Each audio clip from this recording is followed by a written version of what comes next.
who are on the roll would submit your names directly to me. Okay. Thank you. You're welcome. So in keeping with past practice, since it seems to work, who would entertain a motion that way? Prior to a motion, Mr. Chairman, I'd just like to announce that I have a family member who's on the list of suggested people of the Democratic Party.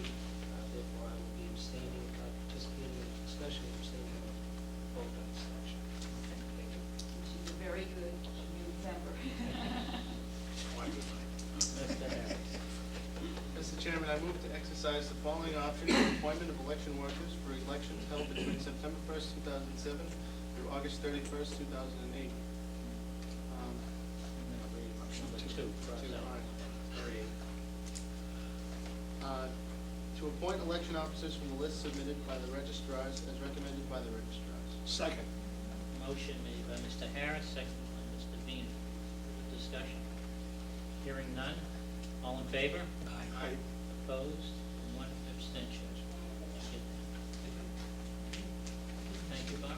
Thank you. Mr. Chairman, Yes. if you would allow a photograph for the proclamation, Ashley informed me that you'd like to get a photograph of the board with the proclamation that you did approve this evening. Sure. Sure. Great, come prepared, so. Who's going to take the picture? She is. Join us. Ashley, you can come right in front, right in front of the table. Yeah, front. Maybe someone else can take the picture. She's got it. No, you can't. Want me to take a picture?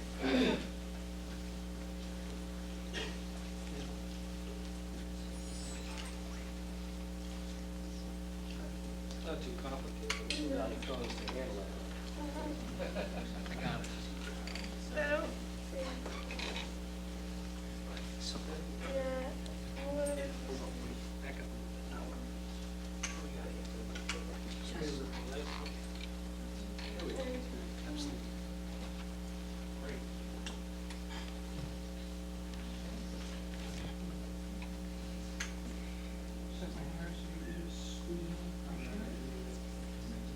Great.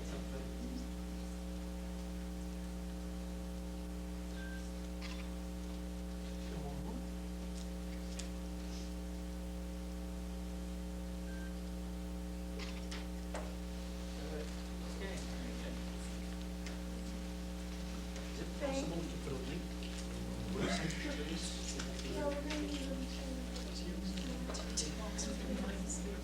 Send us an email on the web, on our website, we can put a link to this will find out. It's on the website, and you know whatever we apply.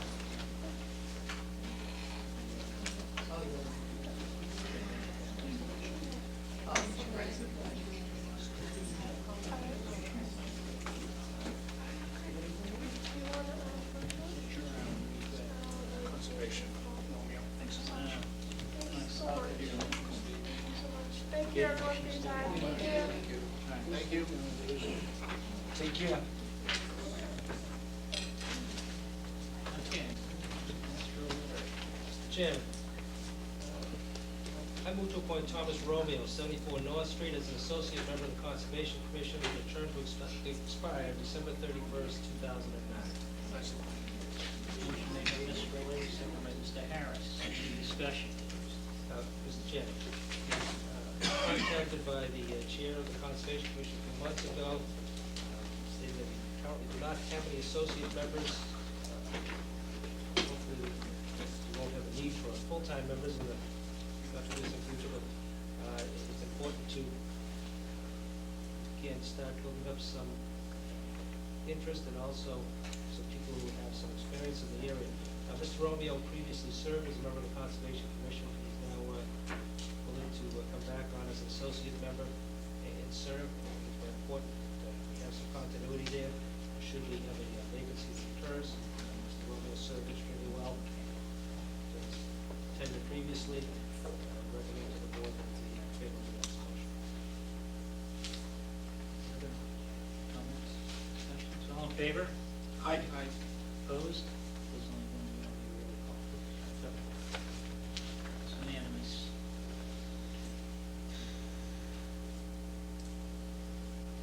Thank you.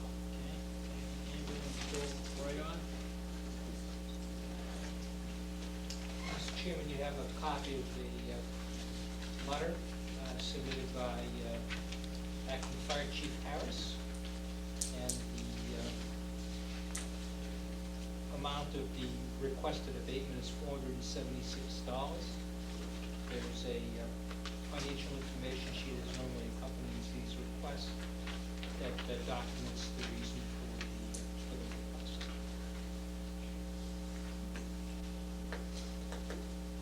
Do you have a recommendation? I think the request speaks for itself, and I don't have a problem with the way it's worded and the way it's been put forward. Okay. Comments, questions? Does it have a motion? It seems to be an appropriate action. Yes. Yeah, I would say so. I don't think it was ever said yes. Michael?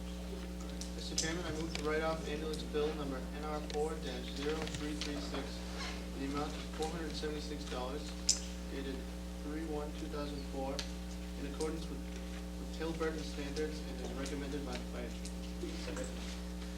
Motion made by Mr. Harris, seconded by Mr. O'Leary. All in favor? Aye. Opposed? Unanimous. Next item on our agenda is the dog park. I'm assuming that everybody that's remaining here this evening is here for that subject. Is that correct? Okay. Why don't we start with comments or presentation of the recreation committee as to where we are with this, and then we'll open it up for public discussion.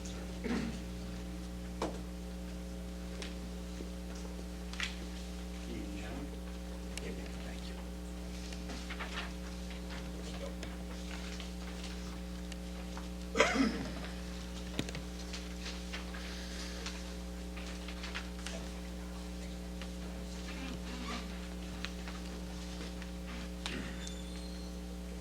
Thank you for the opportunity again to continue this ongoing discussion on the dog park.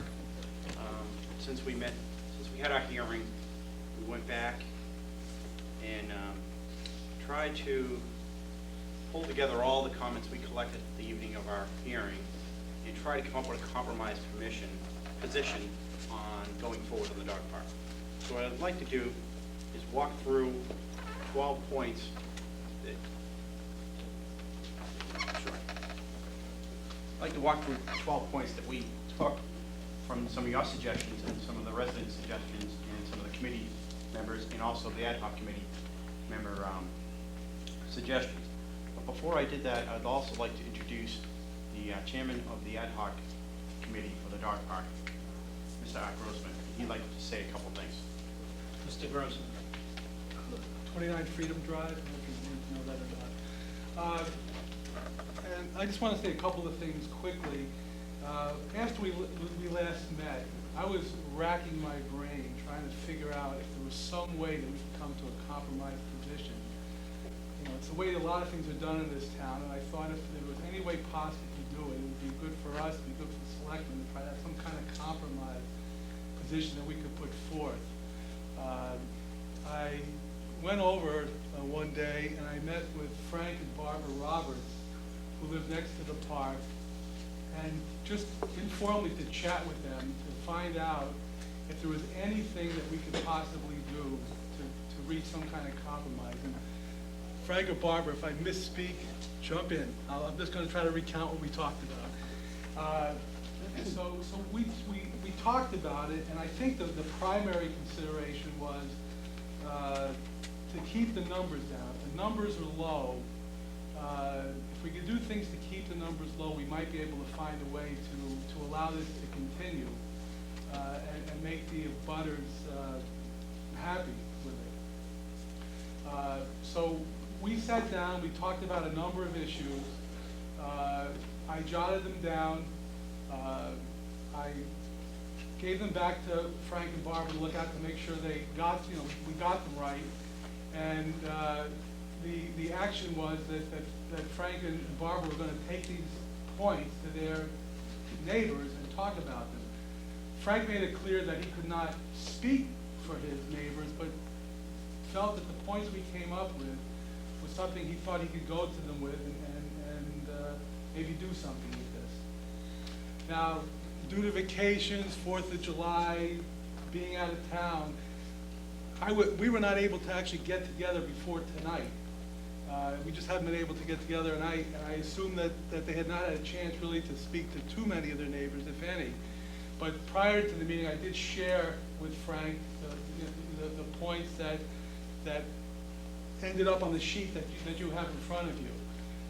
So it's our best chance at a compromise. I really do think it's something based on conversations with the Roberts that we can certainly live with. It seems like they can live with it, and it's there for your consideration. Hopefully it's something that we can all work with.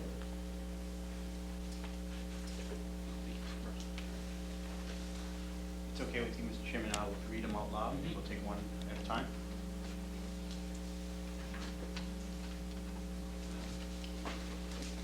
First thing is that we're going to do, if you go to the dog park today, you'll notice there's a 2-foot fence, chain link fence there. We're going to, our plan would be to remove that and add a brand new 4-foot fence, so you don't have any chance of a dog being able to jump over that. That would be the first thing we do. We're also going to install a gate with that new chain link fence. You will need a key to enter into that area that will be issued from the Park and Recreation Department. The keys will be issued to we'd like to suggest that the keys be issued to North Reading residents and no more than 10 non-residents that have purchased permits. And the permitting process, we're in the process of getting the details worked out on that, but we're going to have a link on our website, which the forms will be online, the policies and procedures will be online, and all the requirements to obtain that key will be online. Also, those same forms, policies, and procedures will also be available in hard copy in the Recreation Department too, for those folks that don't have access to the internet. Then in order to obtain a key in park privileges, the residents must agree to the dog park rules and regulations, and they're going to sign an application and provide evidence that their dog has a license, current vaccination records, and they're going to pay the required fee, which we haven't determined what that's going to be yet, for the permit and the dog park tag. And it will be a distinct tag. We're not exactly sure of what the distinction is yet, but we're in the process of working that out also. Any resident who disobeys or breaks the rules, or non-resident on rules and regulations, will lose their access and rights to the park and forfeit the balance of their permit fee. And how we're going to do that is obviously continue the self-policing, and we believe from the feedback we're getting that the self-policing is working. Also, we're going to make sure that the Parks Department will continue the regular trash pickups, oversight, and maintenance. And then, as a committee, we're also going to bring that park into our governance more than we ever have before. Make sure it's part of our routine annual. When we assess each park annually, we're going to make sure we start to assess that park annually and make that part of our normal thing and normal processes as a committee.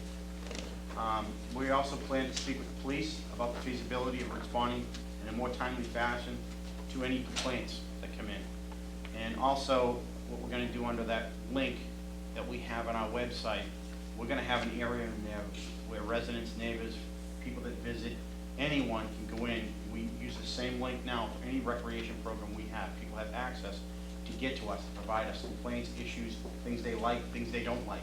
I don't think we have that today. We really haven't opened up a process for the residents to be able to have access to us directly. And I think doing it through email and internet is a good way, and also always welcome to walk in and see both the park and recreation directors to voice any issues, concerns, and they also can contact any of our committee members directly. Also, another part of the plan is to install a fence that is parallel to the gate on the left-hand side of the park. So if you walk in there today, you'll see the basketball court. To the left-hand side of that, it's about a 15-foot area. We want to fence that off as a gated area where you're walking with your dogs on a leash. And then you're going to come to the gated area to get into the dog park area, and that's where the lock will be. And once they get through that area, then they can let their dogs off the leash. We're going to have strict instructions